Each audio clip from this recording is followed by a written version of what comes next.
Task Force on Artificial Intelligence to order. Can we take the roll, please? Chairman Gustafson. Here. Vice Chairman Doyle. Here. Representative Armstrong. Here. Representative Callahan. Representative Maxey. Representative Mahalski. Representative Nalen.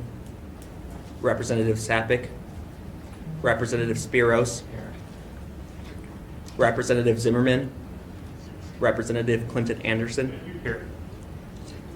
Representative Balde. Here. Representative Onstad. Here. Representative Palmieri. Here. All right.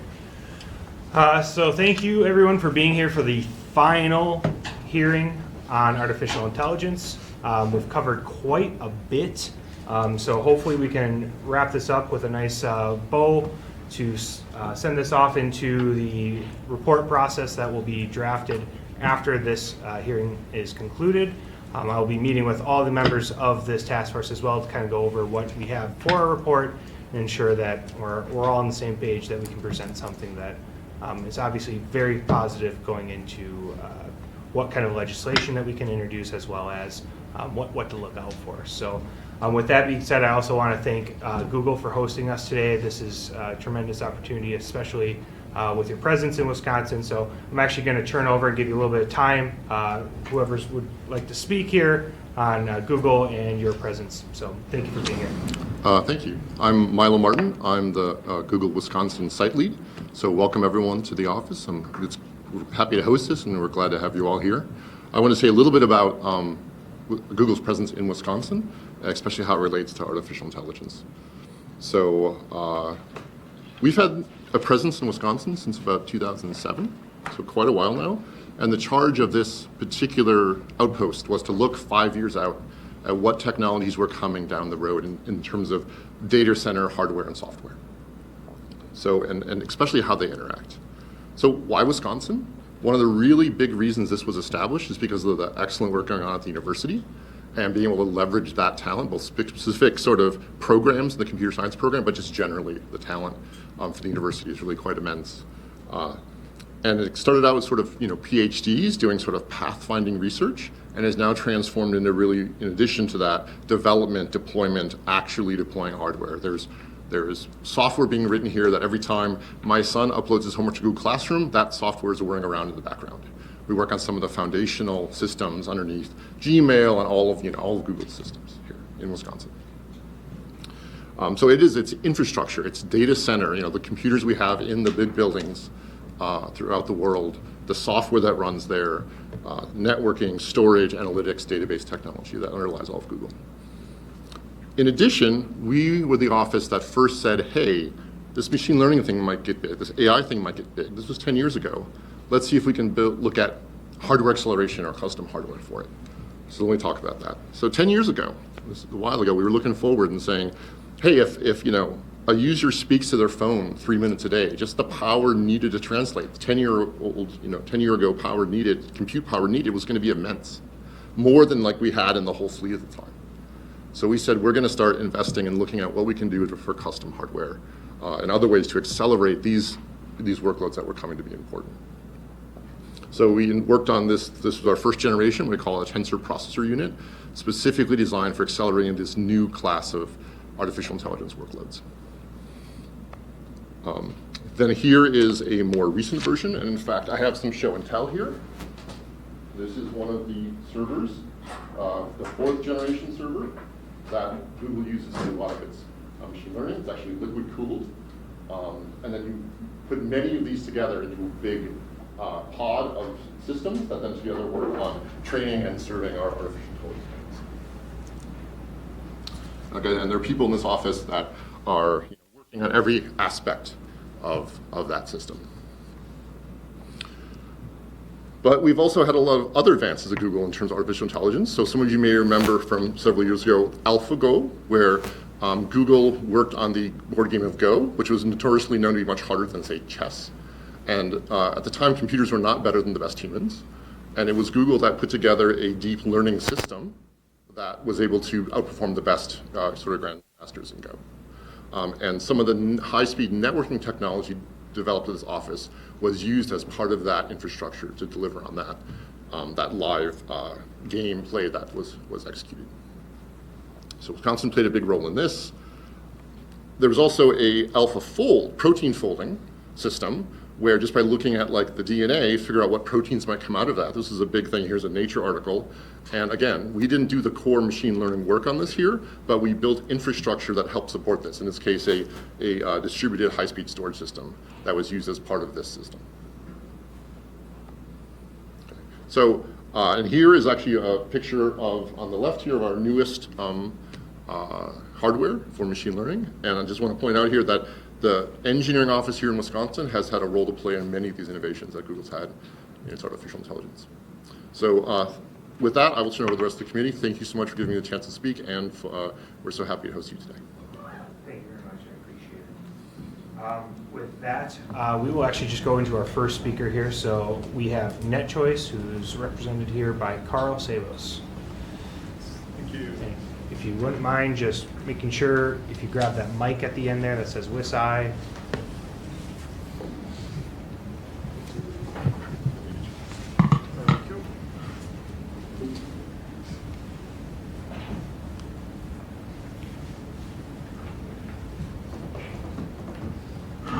Okay, I guess I have to sit down, even though, here, So the mic, just so you know, is for our access. So Hello. people who are watching Yes. online. So you don't have to walk around with it. If you just want to put it maybe on the corner, if you want to stand and just kind of make sure you're speaking. okay, cool, towards it. thanks. Sorry, I spent all day sitting down. Stand up.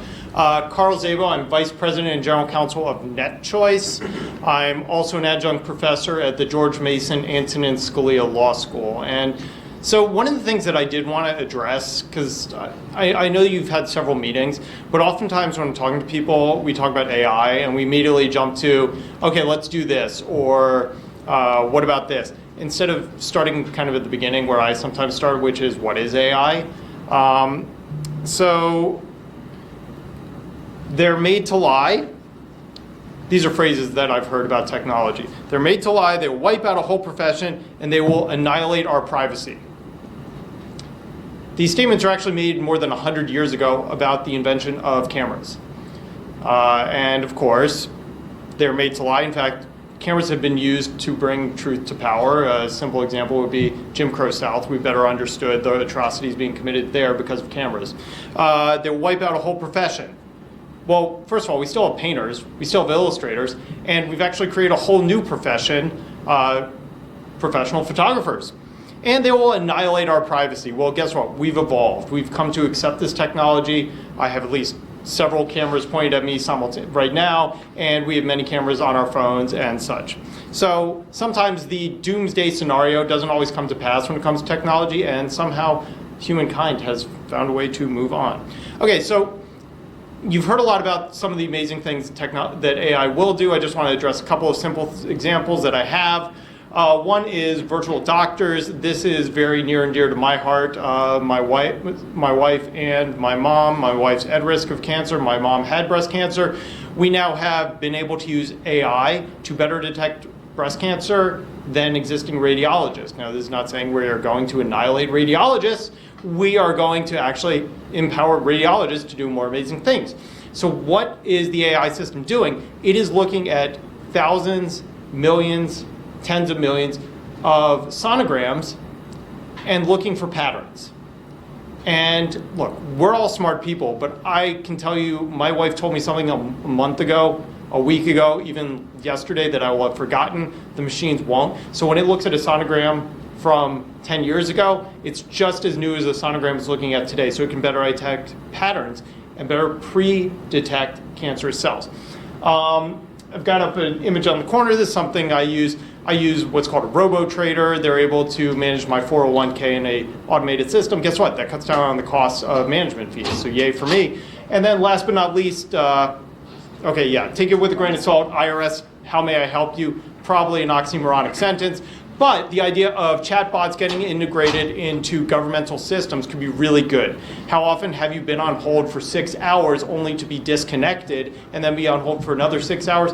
Imagine a chatbot that can actually get you information about the state of government use, government expenditures immediately. And also, government's really good at collecting data, but not necessarily looking at data. So now we can better identify duplicative uses and wasteful uses by taking big data sets and better analyzing them. Okay, so what is AI? AI has been around for a really long time, 3 levels of AI. So we've got kind of models that recognize and react. So spam blocking. Email spam blocking has been around for a really long time. That's artificial intelligence. You go and you see a piece of spam, you mark it as spam, the system's like, okay, that is spam. Well, the bad actor is going to try to change a word, try to change a vowel, try to change a noun, and then sneak its way back through the system. And if it could do that, that would be bad. So the system has to learn and adapt. So every time we tell it, hey, that's spam, it's learning and adapting and blocking. That's been going on for over a decade. Same thing's true with voice to text. Every time you go back and retype it, it figures it out, it does it better the next time. That's AI. Not necessarily new. That's kind of the low-level stuff that we've been talking about, and the mid-level. Now, what has changed? What's called generative AI. This is the way I sometimes describe it. If I were to go to my daughter and ask her to draw me a house, she'll be like, okay, what does a house kind of look like? Okay, it's got a square frame, a triangular roof, a smiley sun. That's kind of what generative AI is doing. It's looking at big pattern sets and kind of analyzing and identifying what it thinks should be there. And it's really cool. It can do some really amazing things. It can do some kind of annoying or potentially worrying things, and we're going to kind of discuss that. But that should not stop us from innovating. Search and integration with Bard is such an example. So at NetChoice, we have 3 recommendations, 3 guidelines for the use of artificial intelligence. It is transparency, accountability, and security. Transparency, this is kind of number 1. Let people know when it's AI-generated content. Let people know when you're talking to a chatbot as opposed to a human being. Most of us don't care. We go to the gas pumps, and more often than not, we're more than happy to operate with a machine rather than have to go in, tell the guy $10 on number 5, and that'll get me a gallon of gas. Instead, I just go straight to the pump and make it work. So that's transparency, accountability. And I'm going to get to this in a moment. Every existing law applies to artificial intelligence just like it would anything else. Artificial intelligence is not some special category that gets to operate in this lawless world. No. Just like all of us in this room, just like every piece of technology, every car, every computer, it's subject to the same laws, rules, and regulations that we have on the books today. And finally, security. If you're going to collect sensitive personal information for purposes of public retraining and stuff like that, let people know, get consent before you do it. That's just good business. These are the guidelines. A lot of businesses are doing this. A lot of businesses are integrating this into their systems. So examples of chat. Chairman and I were speaking earlier. He's clearly a product of the 90s. I like to think I'm a product of the 90s, even though I'm much older. There's a movie from the late 90s called The Matrix. They had a wonderful ad campaign. It said, no one can be told what the Matrix is. You have to experience it for yourself.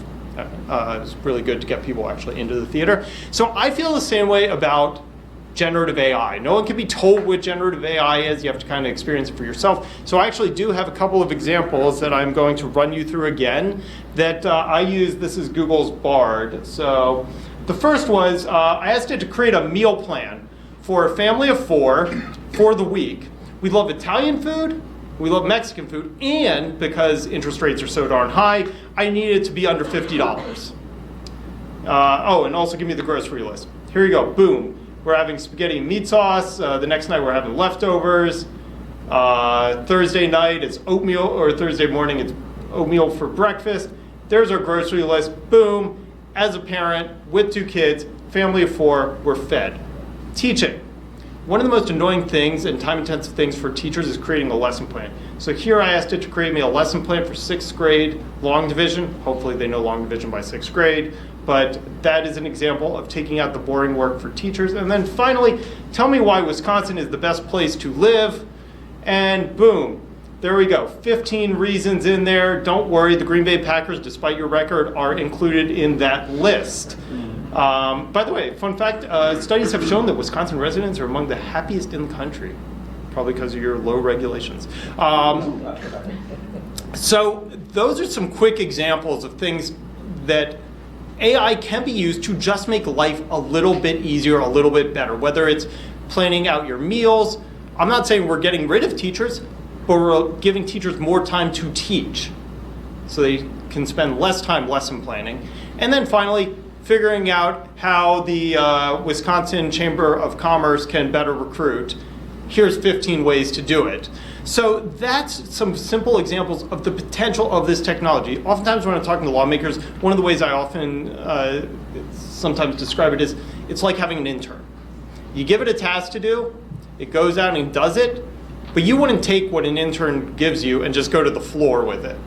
You'd say, okay, I'm gonna check it over, I'm gonna read it, I'm gonna make sure it's accurate. Same thing's true with generative AI. It's gonna give you a good first draft, it's gonna give you some things that you might not have thought of, but it'll get you going. Okay, the bad and how to address it. Okay, so here are the concerns. AI used for fraud. Look, fraud's up 300% in the US right now. It costs Americans $8.8 billion a year. One of the big problems is we are actually not doing enough to stop the fraud. We know where the bad actors are. We're actually dropping the ball on the law enforcement component. But AI will increase fraud. But we can use AI to detect fraudulent AI. I'm going to go through that pretty quickly in a moment. Deep fakes, I'm also going to explain. And of course, the Terminator, I have an eye roll emoji. I also have a picture from the latest Mission Impossible. I'm sorry, spoilers, it's been out long enough. You should have seen it by now.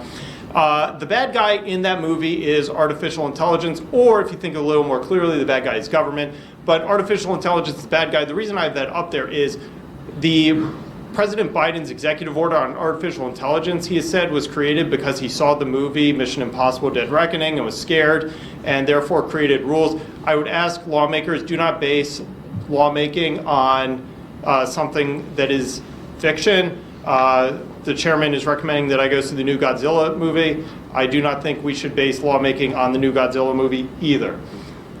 Okay, so detecting AI generated. Guess what? We can do it. Here's something that I use when I teach my classes. I can dump the text they give me into a detection system, and boom, it can tell me if it's likely written by AI or by a human being. It does this because it does pattern recognition, it does phraseology. Sometimes if it looks robotic, it's because it's written by a robot. You can start to see these patterns. So we can detect it. Well, what about images? Okay, here's a nice computer, nice coffee, probably you got it from outside. Nope, that's a fake image. We're able to use systems to detect fake images. Just to double check, this is a picture I took on the flight the other day. Guess what, that's a real photo. Here's somebody, looks like she could be real. Nope, she's fake. So we can actually use systems to detect artificial intelligence deepfakes, and platforms like Bard, like ChatGPT, like Meta's Llama are actually injecting what's called watermarking into their AI-generated content, whether it's an image, audio, or text. Watermarking, the easiest way to think about that is like in your $20 bill, you hold it up to the light and see that little strip in there. Same things here. We are going to have 3 categories as a result. 1, known fakes, because they're watermarked. 2, we should expect to see news outlets and similar organizations start to watermark their own content because they don't want it copied. So we'll have known legit. And then finally, the third category is a lot of known unknowns. So we'll just have to be more suspicious. Guess what? As a species, we will get by. I promise I will get through this real quickly. Approach on AI. Real quickly, oftentimes legislation runs to really juvenile definitions of artificial intelligence. This is from the Biden EO on artificial intelligence. He's not alone. I've seen many other bad pieces, but this is probably the most broad encompassing. Long story short, the definition of AI is a machine that, given a set of human instructions, does something. The reason I have a refrigerator on there is because, given a set of instructions, keep my refrigerator set at 62, the machine, my refrigerator, figures out when to turn on and off the cooling process. That's the danger in such broad definitions of artificial intelligence. For example, they could allow government to essentially regulate everything, including my refrigerator. I don't think that's the intent, but that's why if you are going to do something, I suggest you don't. the definitions matter, and they got to be exceptionally narrow, because if they're too broad, they will allow government regulation of basically everything. And that's basically not a good sign. But the good news is, artificial intelligence is heavily regulated today. Anyone who says it's unregulated or it's a lawless landscape is misstating, because there are hundreds, if not thousands, of laws that exist today regulating artificial intelligence. That's because in the United States, the way that we regulate things is we do not outlaw devices, we outlaw bad actions. I had an image of a hammer going through a window earlier. Hammers can be used to build houses, they can be used to break windows. We don't outlaw hammers. We outlaw destruction of private property. Doesn't matter if it's a hammer, if it's a fist, or if it's my neighbor's kids hitting a baseball through the window, which actually happened to me 3 days ago. It's really expensive to repair, but I'm gonna just let the insurance company deal with that. We did a quick deep dive at NetChoice here, a couple examples of some of the biggest concerns we hear about artificial intelligence and the existing laws, the existing regulations, the existing enforcement mechanisms that already protect against it today. Let's pick one. Theft of intellectual property. We have existing copyright law. We have 200 years of it. We have Sarah Silverman bringing a lawsuit and losing in court just the other day. We have many other laws. Deception of election information, we have the FEC. We have so many laws. What we need to do is enforce the laws, not create new laws. We don't have a law problem, we have an enforcement problem. Now, that isn't to say that there aren't gaps. So what we also do is, before we legislate, we do one thing. We identify what is the problem we're trying to stop. Then we look to see if an existing law already addresses it. Then and only then do we consider legislation. Now at NetChoice, we did detect 2 potential gaps in lawmaking. We're actually pushing model legislation to address this, and these are called gap filling bills. Today, and I'll just pick on the top one because I'm running out of time here. Today, child sexual abuse material requires it to be, which is pictures of an intimate image of a minor. It requires it to be an actual photograph. So we are seeing bad actors use artificial intelligence to escape the law. They're using the letter of the law to escape the purpose of the law. So we have model gap filling legislation to make it crystal clear that you can't just use AI to escape the law. That's an example of gap filling. I'm not creating new laws. I'm not saying AI is banned. I'm not taking a European approach. But we are identifying problems where the law may need to be updated to address it. This is one such example, and the other is on non-consensual distribution of intimate deepfake media. Last but not least, I circle back again to our core principles. At the end of the day, we do this, we're going to pretty much square everything away. We get into law enforcement, and we enforce the existing laws, we're going to square everything away. I am happy to answer any and all questions, conversations. You can feel free to email me or call me at any time, and I am open to your questions. That is the end of my spiel. Thank you very much, Carl. Questions from the committee? Representative Armstrong. Yeah, you mentioned European approach. Explain that a little bit. Okay, yeah. So the fundamental difference between European approaches and the American approach is essentially how we view government in and of itself.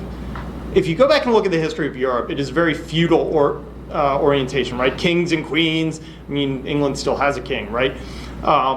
So they have a very top-down, mother may I approach to everything. Everything is banned until the government lets you do it. So that is pretty much the overarching attitude in Europe. It is illegal to do something unless we say it's okay. The United States is diametrically opposite.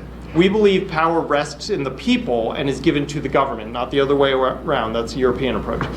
So in that, things are allowed until we say you can't do it. And what that allows is what's called permissionless innovation. It allows us to create, invent, dream, and build. And that's why the United States has been the world leader for the past 200 years on technology. I mean, that device is created because of American ingenuity, American engineering. If you look at things like, the automotive industrial system, that was created here in the United States by Henry Ford. If you look at the development of the internet, the computer, basically every novel innovation has come out of the United States, and that's because we allow people to build. And we do it through light touch approach through government regulation. What we are unfortunately seeing, and there was an article today just about it, over in Europe, they're trying to ban everything when it comes to AI. And then decide, oh, maybe we allow this, maybe we allow this. Well, that's going to ban all the good that comes with it. And right now, France is having a real tough time with it, where they are seeing a lot of their innovators saying, well, we want to not be left behind when it comes to artificial intelligence. We want to catch up to the Americans, and they're colliding with that heavy hand of regulation. The other thing that needs to be noted is, let's assume for the sake of the argument that the United States says, take a pause. We're going to ban everything. Let's wait. That's a big phrase in DC. Everyone's like, time out. Let's pause on AI. The rest of the world isn't taking a pause. Our foreign adversaries are not taking a pause. And those bad actors, criminals, are not taking a pause. They are going to weaponize AI against us. So we are left in a simple situation of, do we want to ban all the good, ban all the national defense and national security interests, and basically let all the foreign adversaries and all the bad actors catch up and sprint ahead? Do we want to be trying to spend the rest of the next decade, the next century catching up to them, or do we want to lead? And so right now, what we need to do is, if we see a problem, so AI is biased or is being discriminatory in lending. I don't care if it's a computer. I don't care if it's a person sitting at a desk. If you are engaging in illegal discrimination in lending, it is illegal. Bernie Madoff is a simple example of this, right? He didn't go to prison for running a Ponzi scheme using Microsoft Excel. He went to prison for running a Ponzi scheme. Sam Bankman-Fried didn't go to prison because he used crypto. He went to prison for committing fraud. So our laws in America are flexible enough and adaptable enough that we just need to enforce it. So long answer to a short question, that's the difference. In Europe, everything is banned until it's allowed. In America, we believe in freedom and letting people do and dream and build. Very clear. Thank you. Other questions from the committee? Representative Balday. Thank you for that testimony. So you referenced two gaps, but you also did talk about how, regulations may not be a way to approach this. I mean, let's do what Europe is not doing. But also earlier this year, sometime people like Bill Gates and others came out and say, look, we should pause, look at this, and put something together to make sure that we are not headed to the wrong direction. How do you contrast that with what you just said? Yeah, and so you get a lot of people having a lot of different opinions. And that's a wonderful thing about this country is you are free to express those opinions. You're free to disagree. So a couple different ways to take that. One is the certain companies, like so Microsoft has invested heavily into OpenAI. OpenAI is the creator of ChatGPT. And so one of the things that we sometimes see is those who get out ahead want to encourage everyone who's behind them to stop running. They want to build barriers, they want to dig a moat, and they want to wrap everyone behind them in regulatory red tape. So trust me, Bill Gates is rich enough that he doesn't need to worry about this probably, but we see a lot of people rushing to call for regulation in an attempt to slam the door shut on potential competitors coming up from behind them. So that's one opportunity. Second is, what is the threat that they're trying to identify? So one of the things that they're worried about is called, sorry, I'm blanking on the phrase. Basically, they're using the Terminator scenario as the kind of brouhaha. Okay, maybe we shouldn't take humans completely out of the loop when it comes to military engagements, right? Right now, our nuclear program is operating on old systems. Maybe that's a good thing. Maybe we don't want to connect it. So we do need to be mindful, but that is very different from saying don't do anything. So that's kind of where it's important to have people in the conversation identifying potential downsides so that we can keep them in mind.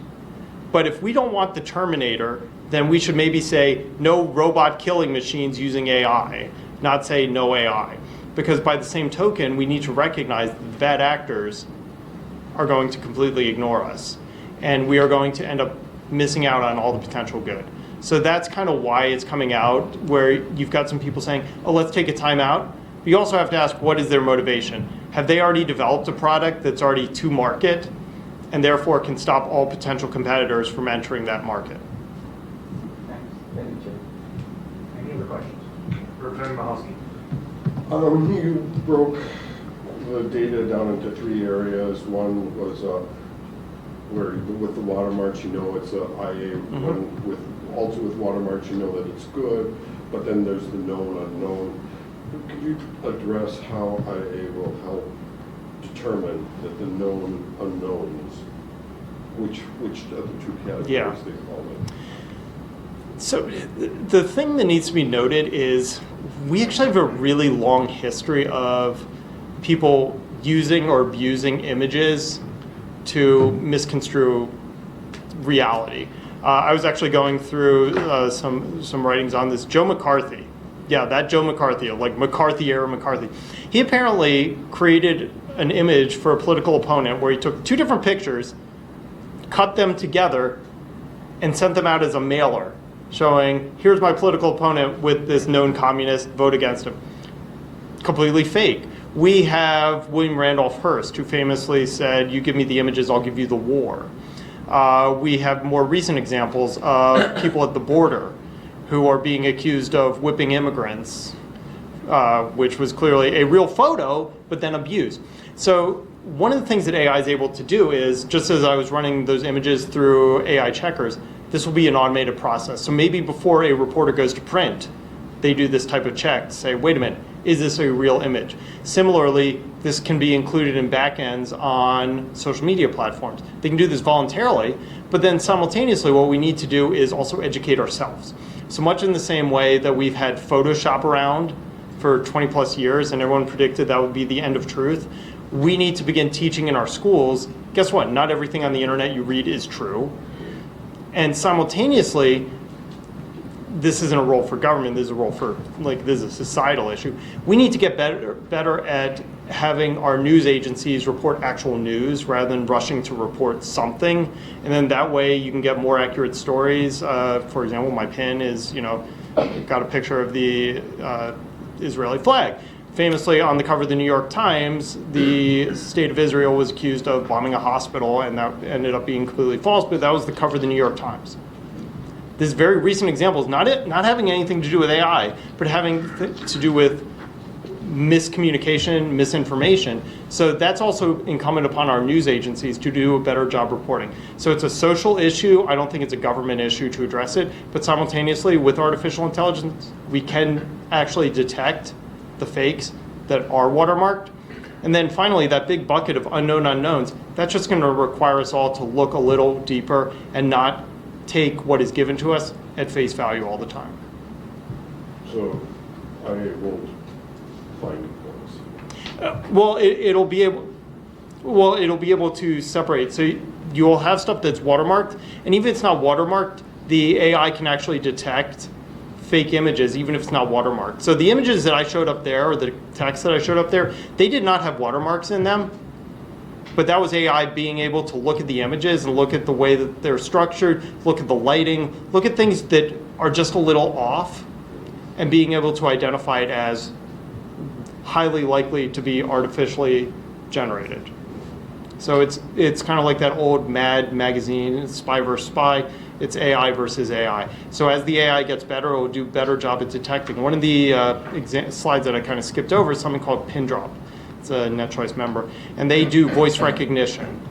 And what they do is detect. So they work with banks. So oftentimes banks are moving to voice recognition as a way of validation.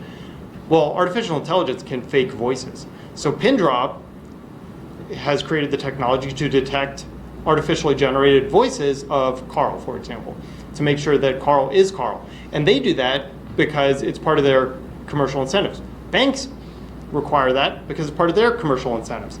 So this is the free market innovating AI to address demands in the marketplace. So that's AI fighting AI and detecting AI, even if it's not watermarked.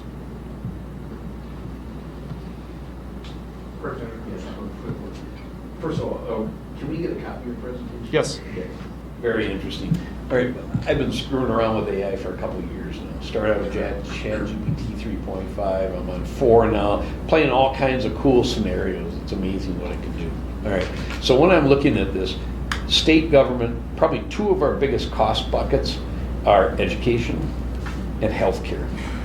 All right, so I'm looking, hoping, praying that AI will be deployed and we'll see cost decreases in both those buckets. I mean, yes, no, are you seeing, I mean, you mentioned the healthcare, the imaging thing in there, which was great, but. I mean, it's going to increase efficiencies. Right. Like, so let's use radiologists. Let's pick on radiologists because you mentioned healthcare. Rather than having 10 radiologists look at 10 images, I can have the AI system look at 10 images, and that's not going to take the radiologist out of the loop, but it's going to increase and decrease probability. So if the AI system looks at 10 images and detects a low threshold, the radiologist can probably spend less time on that than the high risk ones. The same thing our doctors do when we give blood or anything like that. They'll actually look at the results that come back and spend more or less time. So that's going to create an efficiency there. Teachers.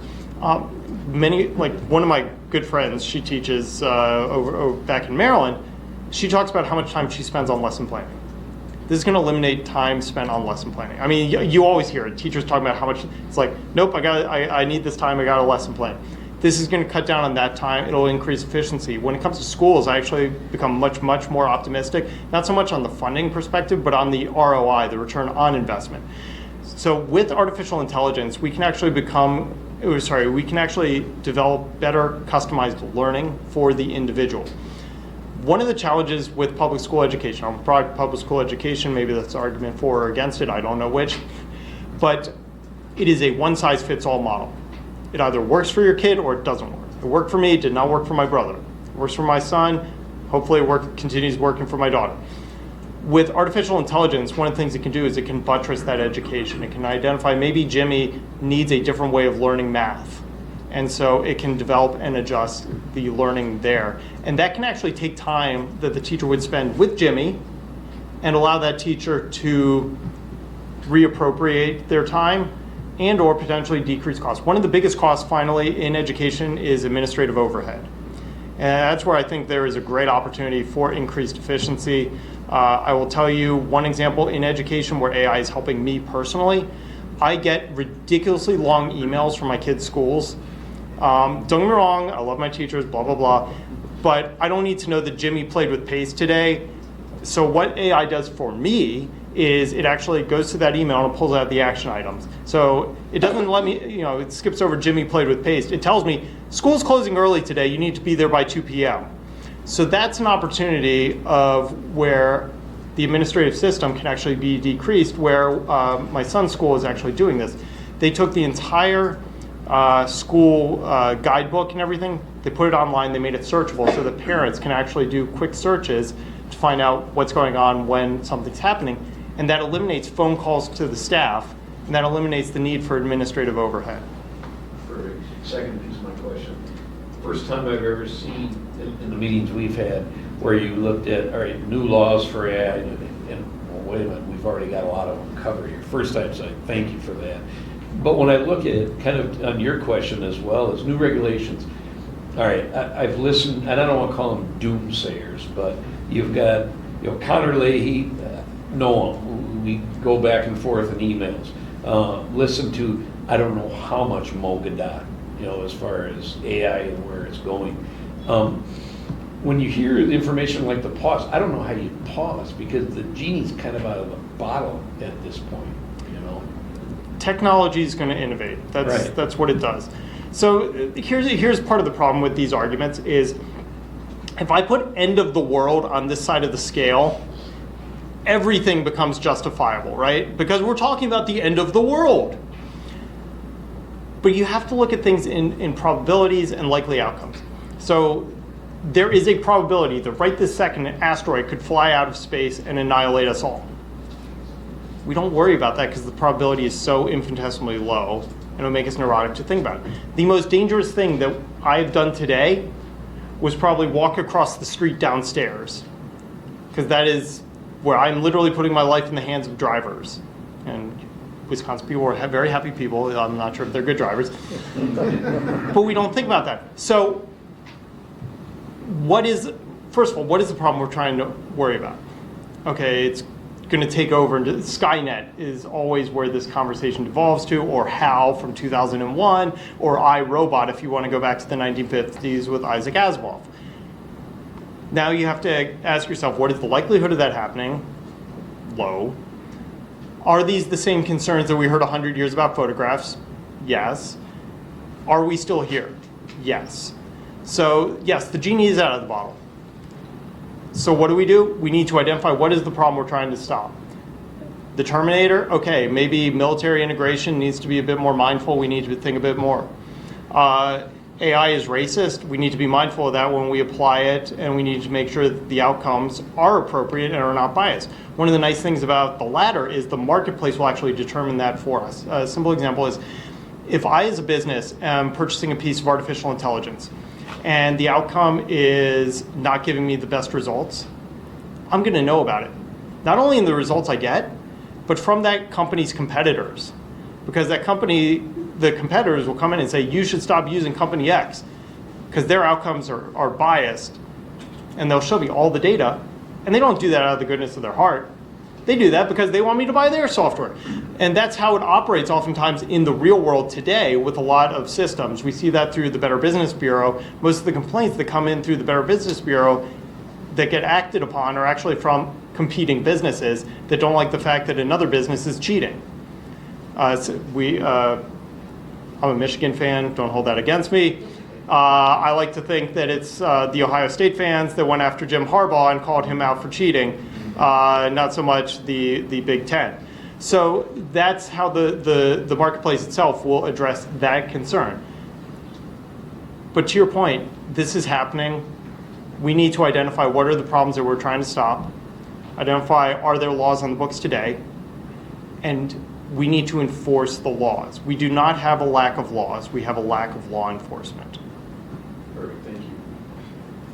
Any other questions from me? All right, thank you very much, sir. Thank you. Next up, we have Americans for Prosperity.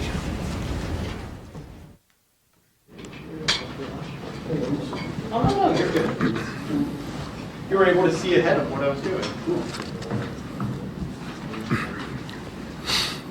All right. Well, hello, everybody. My name is James Chernowski, and I'm a senior policy analyst with Americans for Prosperity, where I focus on issues surrounding technology and innovation at the federal and state level. On behalf of our activists here in the state of Wisconsin, where we have a lovely chapter, certainly thank you for the opportunity to talk with you today. AI is an extraordinarily powerful and promising technology that will have an impact on a variety of industries. The promise of that technology offers the opportunity not just to expand economic opportunity to millions of Americans, but to drive innovation, improve outcomes across broad socioeconomic swaths of the population, and save countless lives. For over 30 years, we've kind of seen artificial intelligence getting used in a more internal-facing capacity by businesses, and that's helped them improve and streamline their processes and have a better understanding of what exactly is going right or wrong within their businesses. But now, as it's gotten more powerful over the years, we've seen the technology get integrated into new kinds of ways, ranging from simple things as customer chatbots to sport leagues like the NFL. Certainly, the Green Bay Packers love using advanced data analytics to figure out how they're going to go and beat the Kansas City Chiefs on Sunday Night Football, which was great. Got to go and watch that live. So that was a lot of fun. And these companies are going to continue investing and experimenting with ways to integrate AI to support travel planning and itinerary development, even the more mundane things that we don't necessarily think about, like families navigating food allergies and more. For creatives, I have a background in music, so I think that AI can be a lot of fun for serving as a sounding board to help tinker and refine with ideas that I'm thinking through, both from a musical perspective as well as art and literature, more broadly speaking. I do a lot of writing and talking with the media, so it's actually quite helpful sometimes to talk with a chatbot, as weird as that might sound, to go and think about it. And kind of as Carl was highlighting before, we do have a race going on with artificial intelligence, more broadly speaking. If we're just putting it down to geographic regions, you've got the United States, hoorah, you've got the European Union, not so great, and then you got the Chinese Communist Party over there, very bad. So I think that when you look at the way that it's playing out here is that the European Union has a pretty restrictive approach to how they want to go and govern the use of this technology. So much so that it's probably played a pretty big factor for why the first time in the most recent past that we're seeing Europeans on average getting poorer. It's a multitude of factors as to why that's happening, but their reticence to adopting and embracing technology is certainly playing a role. And China, on the other hand, well, they don't really care necessarily about the rules of the road when it comes to virtually anything. So if we were to go and be a little bit more harmonized with the European Union, they'll just keep, plugging along with doing what they are doing. And the thing is that if we were to go and do that, it would allow China to go and close that gap between the United States and China. And if they were to take over, we already know what their intentions are with the technology. They want to go and use it to control how information is disseminated, more broadly speaking. And that would be, I think, a massive loss for us overarching, right? And the thing is that we've had a history here in the country of being a leader in technology. So as a good example, when we were looking at the deployment of 4G telecommunications networks, the United States was the first to kind of go and cross that pinnacle. That resulted in billions of dollars in investment, created a lot of new high-paying jobs. It also, served as a beacon to go and attract startup companies. And when we're looking at the impact that AI is going to have economically speaking, it's going to go and double workforce productivity, which is actually a pretty big indicator for our ability to generate wealth. The estimates that we see are about as high as $7 trillion over the next decade. Now, in the United States, that's about 1% to 2%. That's over a quarter, $250 billion, give or take. And that's probably on the low side of the kind of impact that we can see. There have certainly been loud critics about AI, as Carl also mentioned. I did get a good kick out of knowing that the Tom Cruise Mission Impossible movie somehow played a role in developing how the president was thinking about artificial intelligence. Not a good idea. You're supposed to suspend belief when you're watching movies, not think that it's real life. But alas, that's how it works. I think that, when we're talking about this human extinction notion, it's similar to the notion of, the risks of dangerous superintelligent AI wiping out human civilization are very similar to the risks of a hostile superintelligent alien invading our planet. Indeed, both risks are hypothetical, unprovable, and potentially catastrophic. In focusing on such improbable events, resources and time are not being productively leveraged and deployed, making it important to lower the extreme rhetoric in the conversation more broadly speaking to focus on realistic risks posed by technology, identifying narrowly tailored solutions to those problems being identified. One of the largest concerns around AI that we've seen out there is around the impact on the potential labor markets. A recent OECD report estimates about 27% of jobs are in occupations that are at high risk of automation. However, recent polling from the Center for Growth and Opportunity at Utah State University found about 3 out of 5 Americans were not worried about AI taking their job. So I think that this kind of goes and highlights that while AI is certainly going to replace some jobs, it will also go and create new ones in the process and also repurpose other jobs that are already in the marketplace, which is something that would go and say that AI should be viewed more as a complementary tool, not a substitute for the labor force. I think as we were talking about a little bit about misinformation or false kinds of content, I think another concern usually talks about AI in the use of elections. So back in April, for example, the RNC put out a political ad talking about what a second term for the Joe Biden presidency would look like. It was actually pretty cool because the entire imagery for that ad was generated with AI. Unsurprisingly, that's certainly triggered somebody, and within a week of that ad dropping, there was a bill done federally that would go and mandate the disclosure of AI being used in political advertisements. Now, I think that this is it's done in the name of transparency, and we are certainly supportive of transparency, but we have to be careful about where we're drawing that line. If we're just talking about something like watermarking, for example, that's something that's, I think, relatively mundane and not anything that's overly alarming. But there are certainly proposals that we have seen both on the federal level and then, bleeding down into the state level that would seek to go and try to expand that beyond just simply disclosing that AI is being used to also trying to include other kinds of donor disclosure kind of requirements, which would go and implicate speech, and something that I think that we personally as an organization would be certainly very opposed to. I think that when you're talking about artificial intelligence, you need to understand that these large language models that they are working with to produce content are derived by pulling in from user-generated content, more broadly speaking, on the internet. So, ebooks, social media posts, videos, etc., all that kind of stuff gets baked into the cake when it's going and producing outputs for you. And I think that you need to be very careful when you're trying to regulate around this space because of the fact that it has a nexus that involves the speech of users online. While there's always going to be clear instances of misinformation, many times information, more broadly speaking, can fall into a gray space of what is in fact fact or fiction.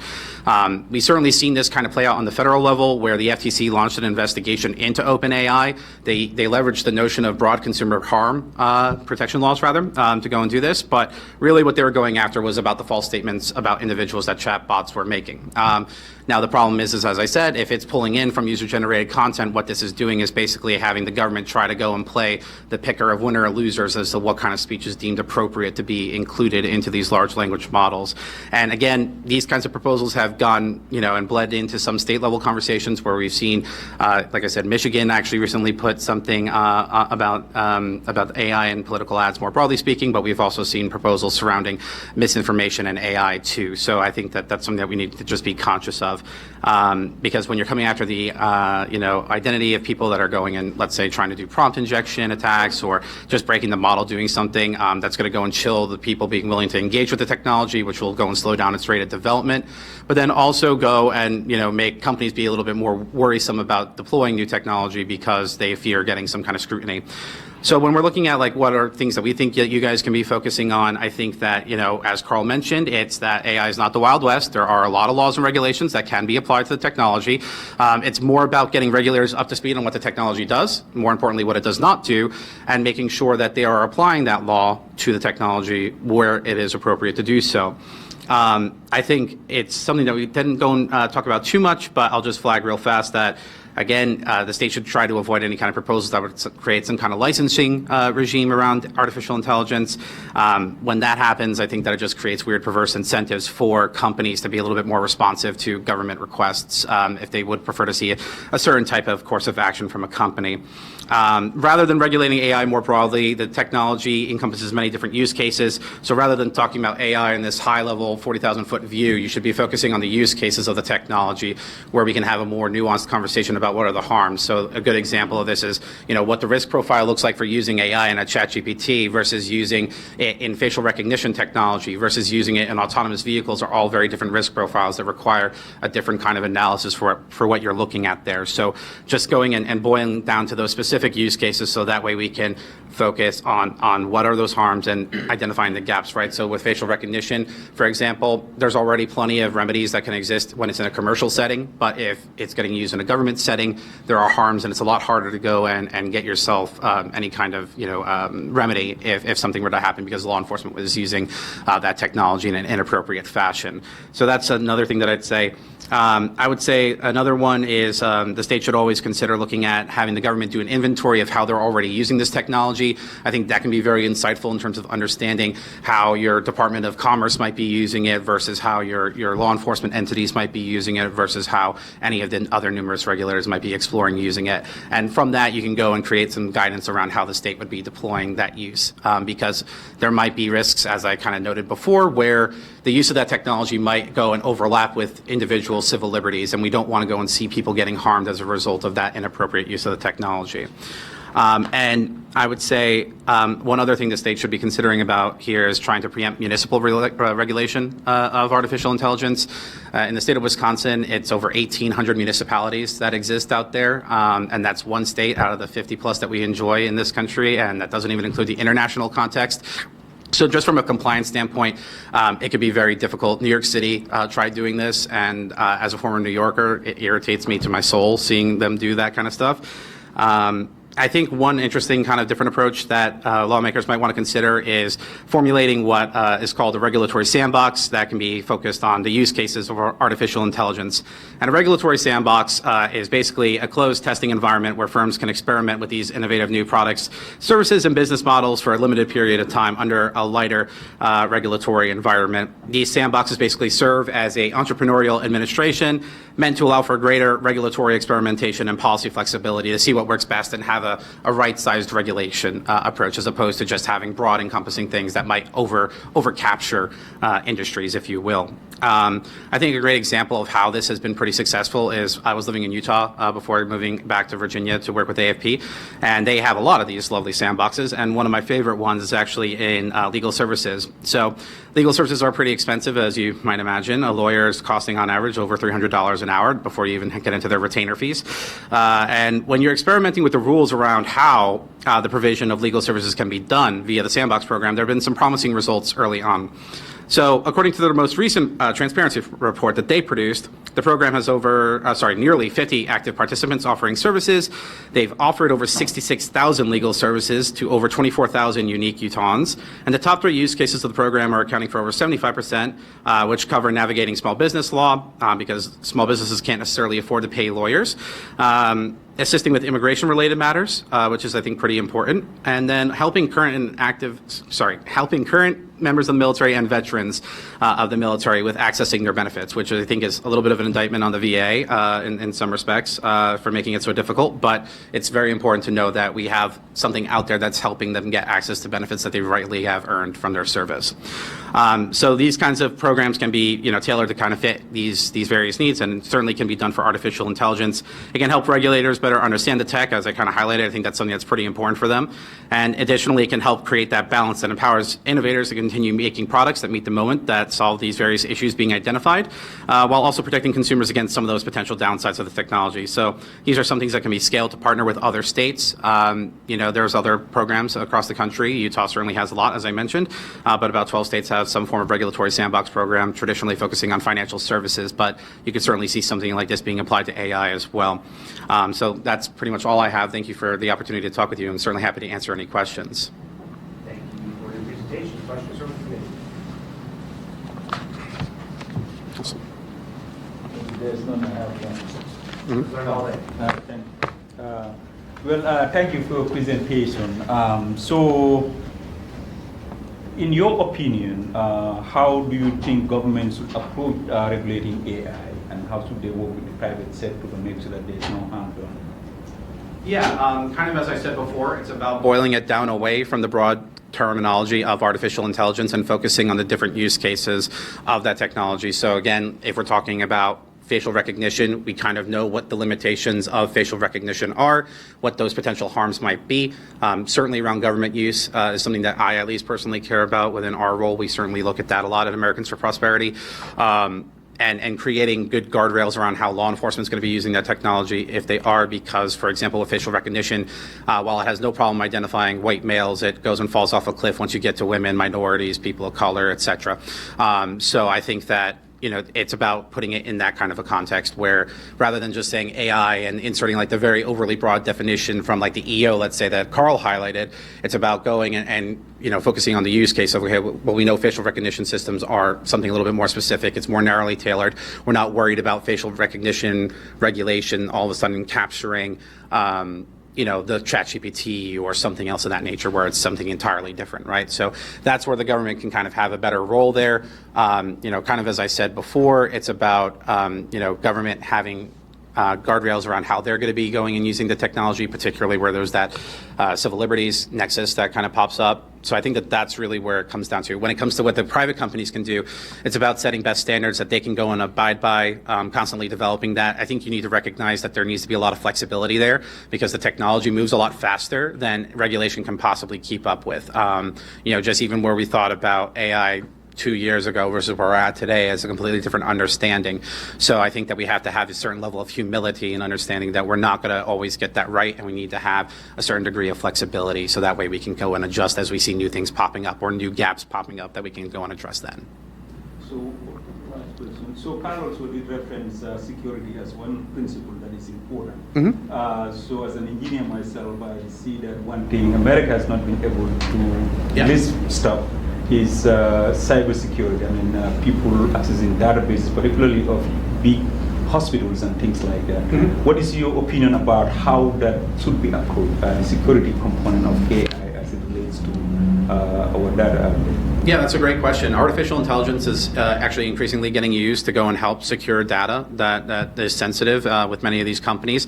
And really what that ends up being is more of, actually it's a little bit of whole society kind of approach that has to be taken there, because even though we get these reports all the time of data breaches from the private sector, state governments actually are subjected to a lot of attacks all the time. So really there's an opportunity here for the state to go and look at how they can go and leverage AI to better do threat detection and other kinds of measures to protect the data that customers in the state actually don't have a choice in the matter of giving over to the state in many ways. So I think that there's a great opportunity for the state to explore how they can leverage this technology to go and better protect the data that they're collecting on their citizens, right? So there's a great opportunity there, and I think that when it comes to privacy more broadly speaking, I don't want it to get lost in focusing on AI as like a privacy issue in and of itself.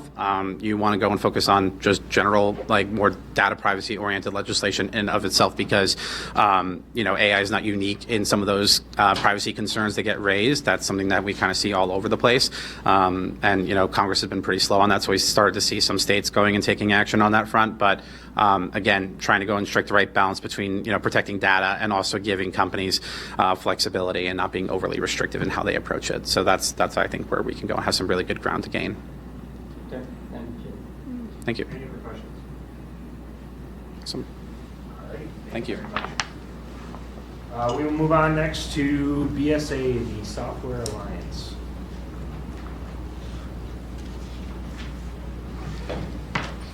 Thank you all.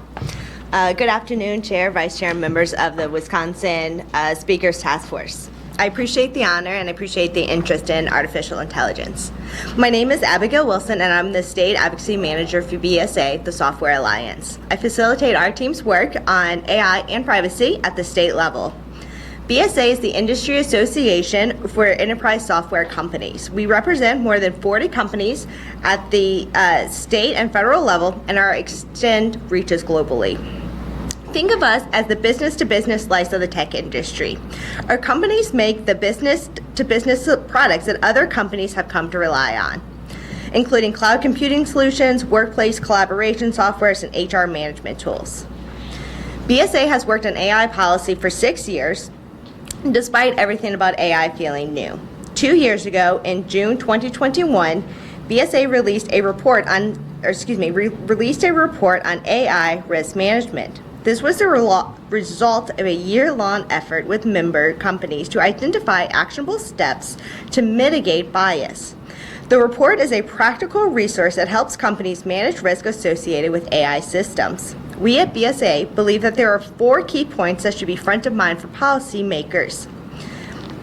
First, businesses of all sizes and across all industries use AI currently.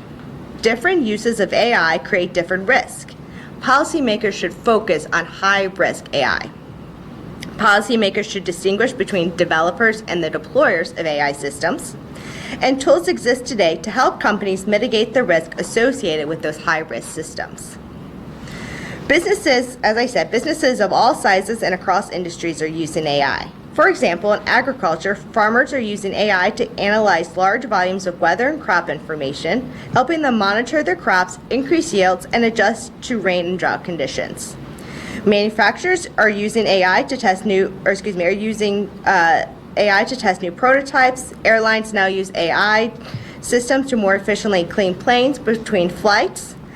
And construction companies build AI-generated digital twins of real-life cities to understand the impacts of proposed design. These examples are probably already used in Wisconsin, but I really want to emphasize the broad use of AI at the outset.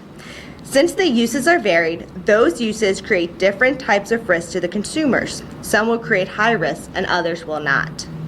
AI can be used in countless ways and often in mundane scenarios that can benefit people and businesses. We tend to think of these scenarios as everyday AI. And we often hear about these from policymakers as the types of AIs that they are not concerned about. So what are these?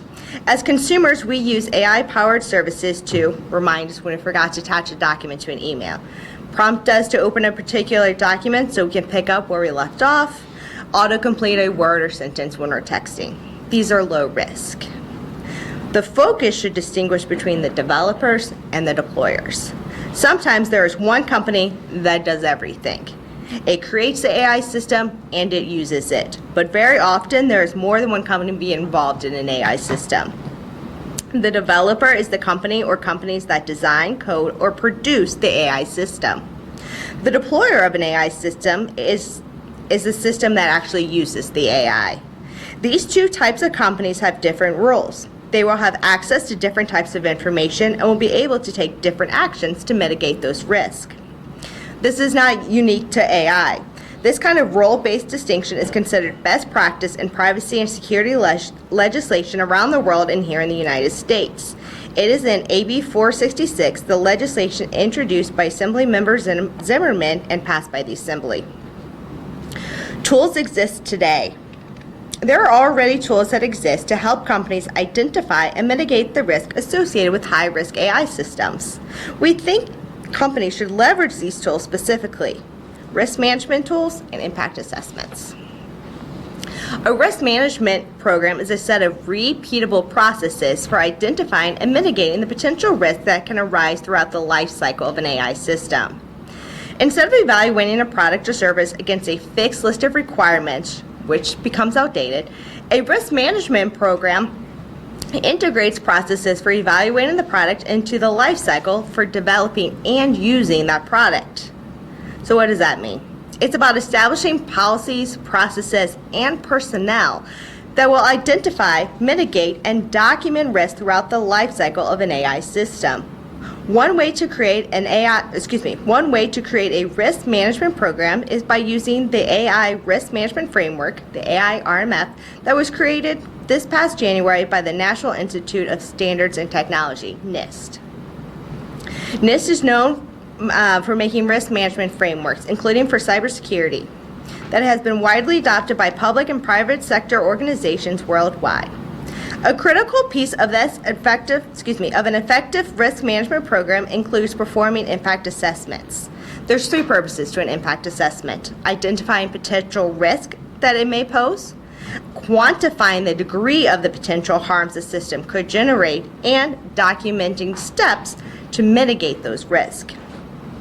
Companies conduct impact assessments under a range of privacy and data protection laws across the globe. We think that when AI is used in ways that could adversely impact civil rights or access to important life opportunities, the public should be assured that such systems have been thoroughly vetted and will continuously monitored to account for the risk associated with unintended bias. Impact assessments for companies that develop and deploy these high-risk systems is an important way to do that. I look forward to taking any questions you might have, but before I do, I'll quickly reiterate my 4 points. Businesses already use AI. Different uses of AI create different risks, and policymakers should focus on high risk. Policymakers should distinguish between developers and deployers. There are already tools today to help companies identify and mitigate the risk associated with AI, risk management programs, and impact assessments. Thank you for listening, and I'm happy to take any questions. Thank you very much. Questions from the committee?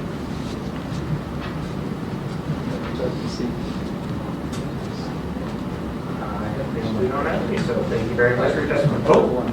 Representative Bolden. Thank you. So your last point referenced developers and employees and stuff like that. How would you say the two interact, and what could be done to make sure that some of the biases that may be in between could be addressed? Yeah, absolutely. So a developer, like I mentioned, is the company or companies that create the system. The deployer is the person that uses it. So, for example, a developer would be able to describe the features of the data that train the system, right? So all the information that goes into the system. The developer would have separate obligations. They would know the intended purpose of the AI system. They would know the limitations of it. They would know likely and they would know the known, likely, and the specific risk of it. The deployer, however, they don't have as much control over the actual design of the system, but they would have control over how it's used and any additional data that's added to it.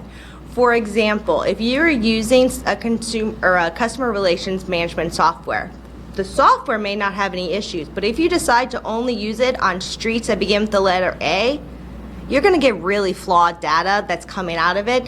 The problem is not with the AI as it was developed, it was how it was deployed. You're putting in faulty data by only using streets begin with the letter A. So QA, like quality analysis in in software development, is super important. What role do you see quality analysis or software testing plays in terms of artificial intelligence to make sure that some of the data that we are transmitting for consumption or deploying for consumption is in fact good Yeah. data? So the quality of data is obviously the most important to ensuring that you have a quality AI system. I think there are some obligations that are probably necessary, and I think one of the most important things that it does is the companies themselves will look at the data and ensure by looking at the bias and these risks that are associated with it, that they can go back and look at the data, and there are certain things that they can do to help mitigate those risks and those biases by looking at the data themselves. They can, possibly pull data from another place. They can, play with the data to make sure it comes out to a less biased scenario. Thank you. Thank you, Chair. Any other questions? Seeing none, thank you very much. Thank you all. And lastly, we have UW Oshkosh, Dean of the College of Nursing.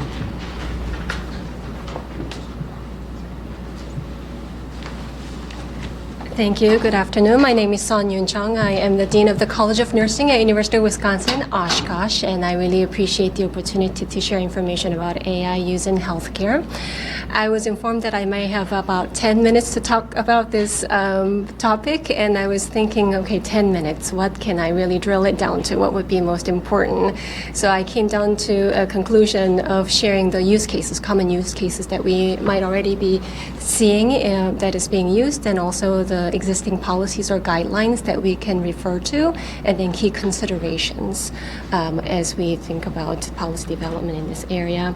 I would also like to share that I'll be focusing on the use of AI in patient care, but also note that there are other areas that AI is used in healthcare, so for administrative tasks, the operations tasks, the financial tasks like billing and scheduling and customer service and so on and so forth. But for the purposes of this 10 minutes, I'll try to slim it down to the use of AI in primarily to provide healthcare or patient care. And I'll try to stick to the script so that I don't go over 10 minutes, and I might go on tangents, but I'll try to stick to the script. So starting with the commonly known use cases in AI, use cases of AI in healthcare, I have 3 examples, and one of it has been actually discussed here today, which is diagnostic imaging, with the example of mammography and how it's used to diagnose cancer, and that has been commonly used at this current point in time. So these AI algorithms can help radiologists and pathologists analyze these images, medical images from X-rays, MRI, CT scans, and even pathology slides to identify patterns and identify abnormalities so that you can really detect the cancer and help diagnose the diseases. Second example is clinical decision support. So AI-powered decision support systems help healthcare professionals by interpreting these results and also providing evidence-based recommendations. So instead of the healthcare provider looking at the literature and looking at information, they will have the system will prompt you. You have just diagnosed this particular disease. These are the evidence-based practices that's currently available, that's up to date, and then you can choose from. Or if you are looking for certain things, you have easy access to those. So the clinical decision support system is currently already being used in healthcare arena.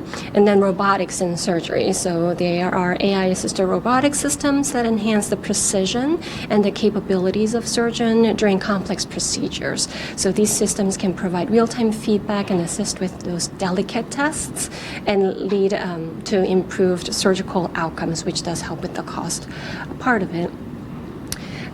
It's not on here, but I'm going off script here. One thing that we also know that we commonly encounter is AEDs, the automated external defibrillators, where you can find if there's someone with heart attack, you grip that, the AED, and you put the patches and it delivers shock. That is also AI because it is able to analyze the cardiac rhythm, whether it's shockable or non-shockable, and if it's shockable, it delivers the shock, and that's how the AED works, and that's AI. But all of these has been used, but it hasn't really been of a concern for us necessarily, but it's really more of the other recent developments with the generative part and how some of these data might be used that is not as intended as it was originally collected or originally developed might be the concern that we see more so. And then I will stop going off of tangent and go back to my script. The integration of AI in healthcare continues to evolve, offering potential to enhance efficiency, accuracy, and overall patient care. However, it is essential to address those ethical and privacy concerns while implementing these technologies in the healthcare ecosystem. So the policies or guidelines that are related to AI in healthcare that already exist, one example is the HIPAA, that is the Health Insurance Portability and Accountability Act. This HIPAA establishes the standards for privacy and security of protected health information. So AI or non-AI, we are still subject to HIPAA regulations in healthcare. So any AI applications in healthcare must adhere to these regulations to ensure confidentiality of patient data.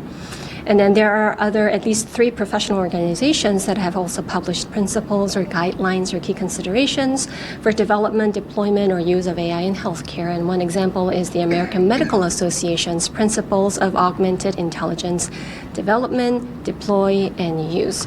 So AMA is dedicated to providing continued guidance to physicians on how to best engage with new AI-enabled technologies. And this document discusses guiding principles regarding the provision of oversight, that the oversight should not only be provided by the government, but also by healthcare institutions and professional societies.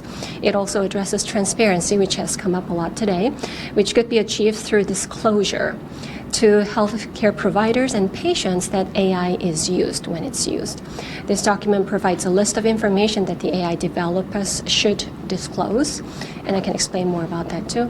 Mitigation of risks is another concept that is addressed in this document around the privacy and cybersecurity, suggesting the need to have appropriate governance policies and data validation and verification protocols that goes along with these uses. Another example is American Nurses Association that released a position statement on ethical use of AI in nursing practice, and this provides nurses with ethical guidance on the use of AI in healthcare.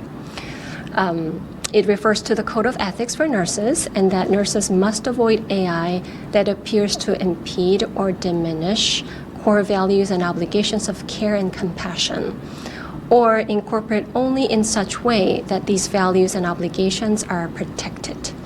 It also notes that nurses must be informed about AI, so we, as an educator, we really need to educate our students about AI so that the advanced technologies do not compromise the nature of human interactions and relationships that are central to nursing. And the nurses must also be informed about AI so that they can provide the appropriate education to patients and families, because they are at the center of they're at the point of care, so that nurses can provide education to patients and families to dispel any myth or address those concerns and support the use of AI for optimal health outcomes. This document also discusses regulatory considerations and noted it's essential for nurses to be part of interdisciplinary effort to advocate for AI governance framework and to develop regulatory guidelines that hold AI developers morally accountable. Lastly, the American Hospital Association released a report on key considerations for integrating AI into healthcare workforce to guide health system leaders. Among others, it highlights multiple critical success factors in integrating AI into healthcare workforce, and that includes multidisciplinary team management. So AI projects require a dedicated multidisciplinary team approach to succeed. It takes administration, finance, clinicians, operations, technicians, all working together as equals to solve a problem. And so that's why the multidisciplinary team management is introduced as one of the critical success factors. The other critical success factor is workflow integration because the purpose of using AI in healthcare is to enhance the person's ability to do his or her job. And so the new AI technology must be easy to use and must fit into the user's existing workflow. And that's why workflow integration is another key critical success factor. The other one, the last one that I have here, is partnering with AI consultants and vendors. AI consultants and vendors can help integrate multiple vendor AI approaches to myriad of problems amenable to AI solutions, which is why partnering with AI consultants and vendors is introduced another critical success factors in integrating AI into healthcare workforce. And then it's not on here again, I'm going off script, but FDA and International Medical Device Regulatory Forum also provides different regulations. So some of these other things that we had mentioned that is already out there, those are regulated by FDAs. The FDA has regulations around medical devices that are AI powered. There are three key considerations to highlight in developing policy around the use of AI in healthcare to ensure ethical, safe, and responsible use of these technologies. I have three of them here. I tried to really drill down to three. Data privacy and security, to safeguard patient data, implementation of robust policies ensuring compliance with existing data protection regulations such as HIPAA, as well as implementation of robust procedures for secure data storage, transmission, and sharing of data should be considered. The second piece is informed consent and patient right, to ensure that patients are informed about how their data will be used. Policies that require transparent communication with patients about the use of AI in their healthcare should be considered. Clients should be provided with the option to opt in or opt out of AI-based services. Speaking of the difference between American and European approach, in European countries or European regulations, they do also not only opt out, but if you change your mind, you initially opted in, but then you change your mind, you opt out, can you actually ask someone to delete all your data that has been thus collected? Some countries do allow that to be deleted going backwards, but not all countries do that. Lastly, clinician training to enhance understanding, trust, and effective integration of AI into clinical workflow. Policies to ensure that healthcare professionals are adequately trained to use AI technologies and collaborate with AI developers should be considered. So thank you again for allowing me to share information about the common use cases of AI in healthcare, the regulatory or policies and laws that already exist, and the key considerations for policy. Thank you. Thank you very much for your testimony. Any questions from the committee? Representative Armstrong. I know I'm a pain. Do you do any research at Oshkosh on deployment of AI or potential deployments of AI? Or do you know if it's any of that's done in the UW system relating to deployment of AI in medical or in healthcare? Off the top of my head, I am not fully aware of that particular case, but what I can share is that Oshkosh is big into educating our students about the use of AI and how they could be part of the deployment or the role that they play in the deployment. And we are looking to partner with the healthcare agencies in our region so that we can be part of those research when it's deployed or when it's used, that we can really look into it together. Yeah.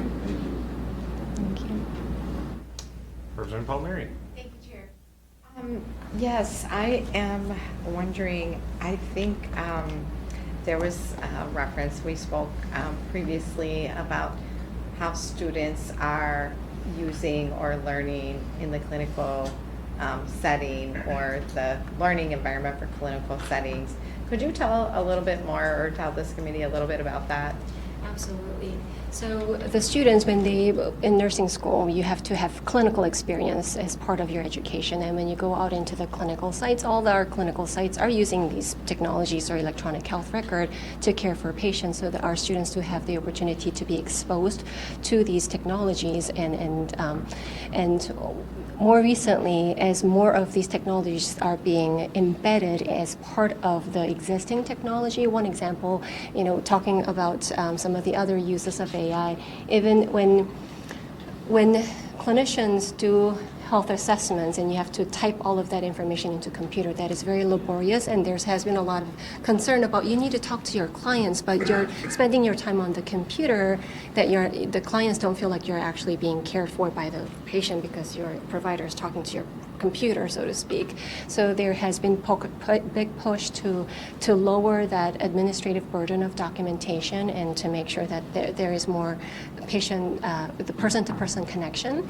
And some of these technologies allow you to, it does voice recognition, and it can do transcription, and it can actually even summarize some of the conversations that you have with your client. So instead of spending time working on that documentation, you can actually have a conversation, and it actually is taking note of you and actually making summarizes and then making recommendations for you. So that's how we are exposing our students to these technology and start thinking about, well, how is this technology developed? Is there any bias that's intrinsic in this technology, and how do we go about it, or how can we promote patient education so that they are informed about this technology, and so on and so forth.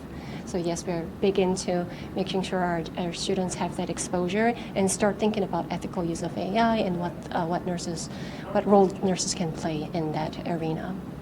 So if I may follow up. So given, for example, that example, that might be or should be, based on recommendations that we've heard, a place where a patient could opt in or opt out, right? So they enter the exam room and the healthcare provider says, hey, so that we can have a better conversation, are you giving permission to record this, that kind of thing. Is that?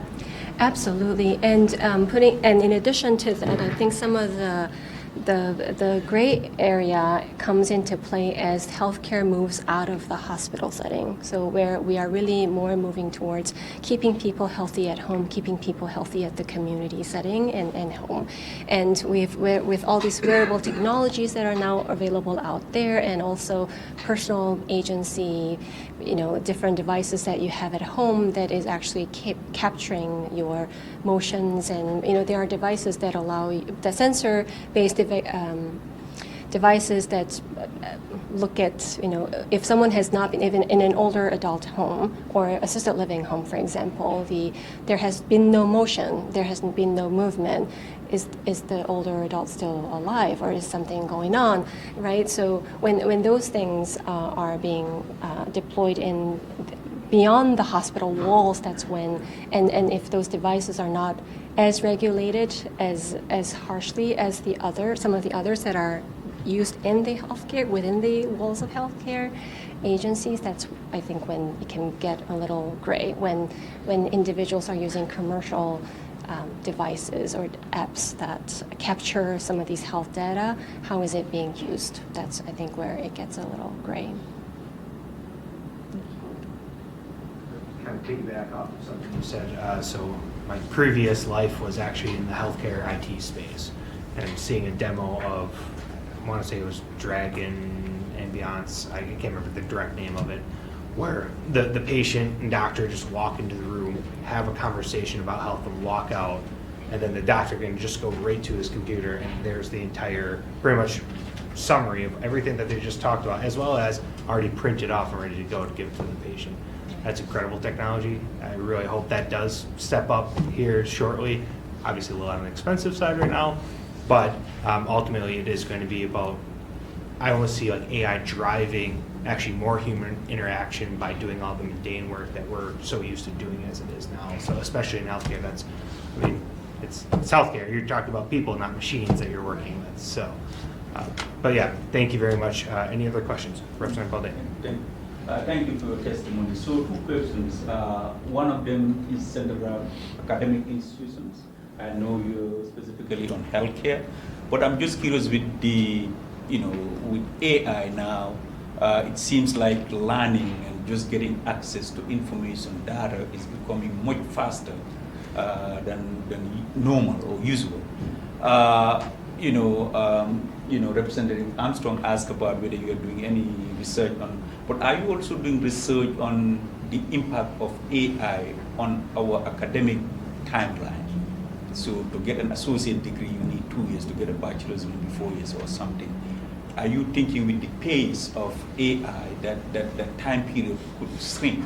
Because now for me to prepare a PowerPoint, I can use an AI tool and get me a 20-page PowerPoint presentation within a minute or two, and just editing to meet my needs and stuff. So as an institution, are you guys thinking about the impact of AI on our learning timelines and stuff? So the second one is on,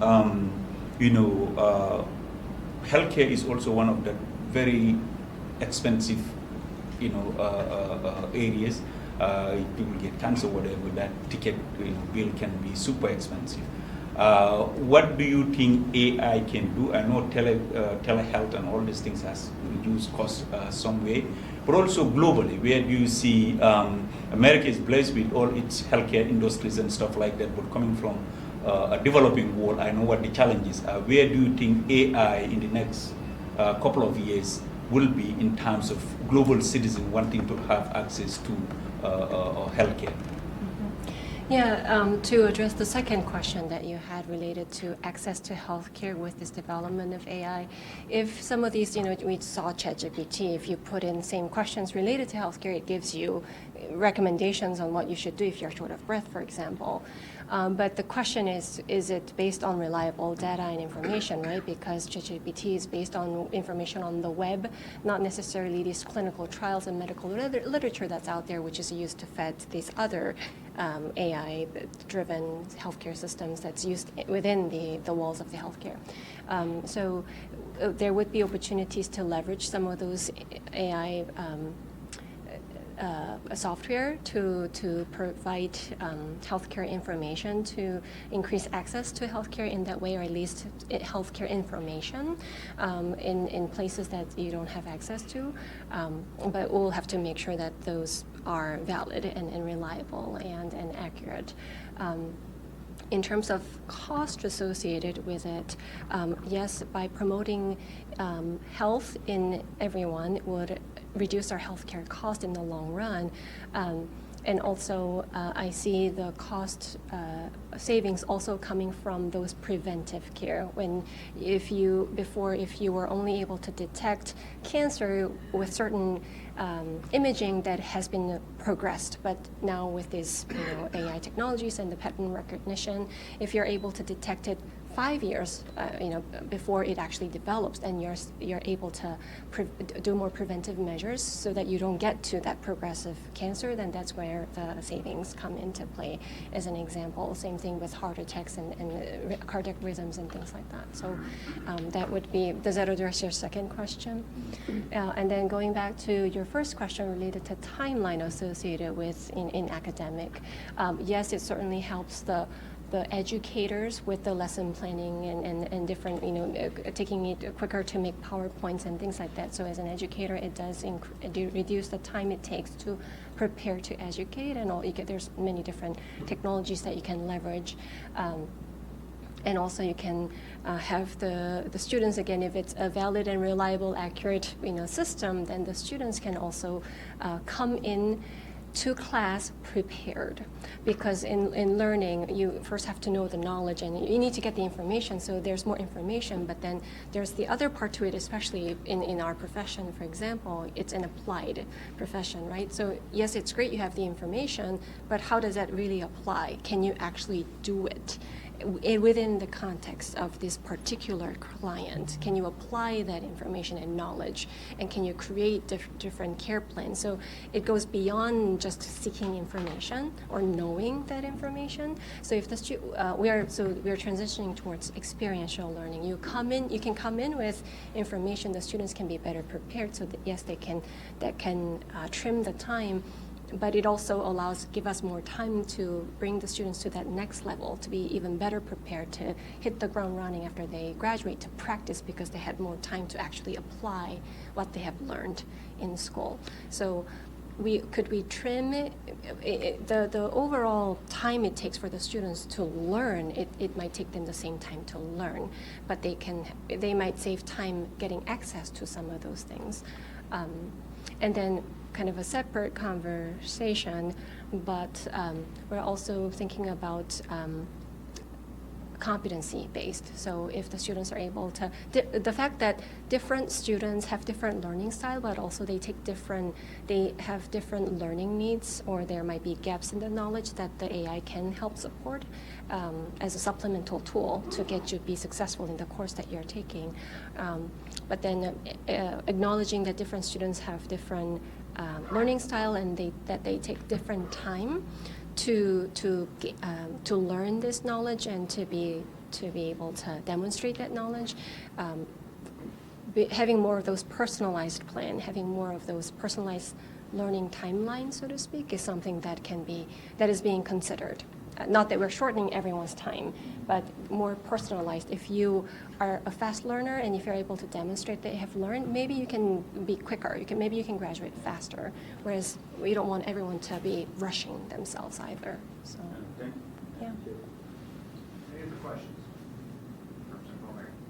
It just occurred to me when you were talking about the FDA, and there's already, regulations on medical devices and uses. I'm thinking about a family member who a number of years back was seeking mental health care, and their provider introduced biofeedback with this technology, which it's my understanding, I'm not an expert on these things, that the FDA has approved only for things like stress management.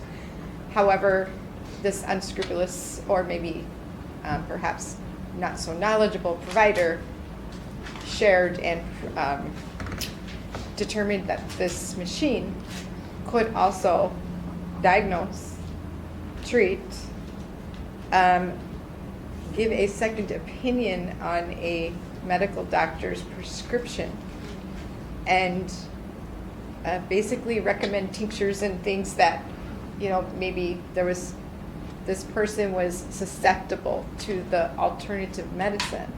And so my question is that with the advent of so many advances with AI and healthcare use, would the FDA regulations of devices also be able to handle, I guess what I want to say, the volume of claims of what things do and evaluate that at the pace at which it's coming out? And I know that's kind of a not very well articulated question, but it just brought something to mind when you mentioned about the FDA regulations on devices. I'm not fully sure about the capacity that FDA has to regulate all these different technologies, but that is unfortunate that the technology it sounds like the technology was not used as it was intended when it was developed. And one of the criteria that the FDA or the International Medical Device Regulatory Forum has is they do categorize different technologies, and they do talk about the intended use, and what is the intended use of this technology, what is the unintended consequences or negative implications of this technology, and where it's used, how it's used. So is it to provide information for decision support or decision making, or are you actually able to act or treat based on it, like the AED where you're actually delivering shock? That's an action that you can take.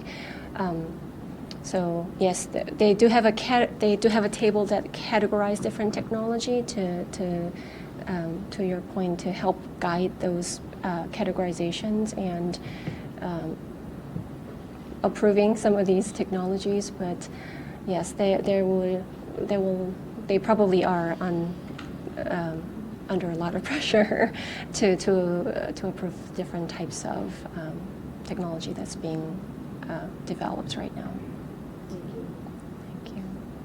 Thank you so much for making the trip down. Oh, thank you again for the opportunity. Thank you very much. Appreciate your testimony. That will conclude the final hearing of the AI Task Force.